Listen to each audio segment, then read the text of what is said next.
একদম সত্যি বলছি। এই বোলপুর রাজবাড়ির ঐতিহ্যের পাশে যেন লুকিয়ে আছে এক শান্তির জায়গা। মনে হচ্ছিল আরো কিছুক্ষণ সময় এখানে বসে থাকি।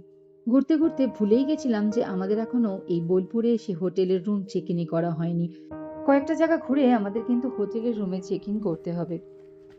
এই রাজবাড়ি ঘুরতে ঘুরতে হঠাৎই খুঁজে পেলাম এর পাশেই খুব সুন্দর একটা মন্দির। বোলপুরে সবাই এখানে ছোট বাড়ি বলে জানে। বোলপুর রাজবাড়ির পাশে এই শান্তির মন্দিরে, যেখানে ইতিহাস কথা বলে আর নীরবতা মন ভরিয়ে দেয়। এই মন্দিরের প্রতিটি কোণ যেন অদ্ভুত গল্পে ভরা, যেখানে সময় যেন একটু থেমে যায় আর মনটা লাগে হালকা।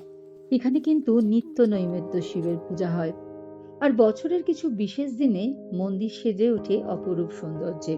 মন্দিরের পাশে থাকা ফুল গাছ থেকে ঝরে পড়া ফুল যেন আপনা আপ ভগবানের চরণে নিবেদন করছে। পৃথিবীতে সব সৌন্দর্য কিন্তু চোখে পড়ে না, কিন্তু অনুভব করতে হয়। এই ছোট বাড়ি মন্দির বোলপুর রাজবাড়ির কাছে নীরবে মন ছুঁয়ে যায়। আপনারা বোলপুরে আসলে এই স্থানটিতে ঘুরে যেতে ভুলবেন না। যাই হোক, আমাদের রুম চেক ইন করার আগে আরো দুটো জায়গা যেতে হবে, তাই এখানকার নীরব শান্তিকে মনে ধরে রেখে বোলপুরের পরের স্থানটি এক্সপ্লোর করতে বেরিয়ে পড়লাম।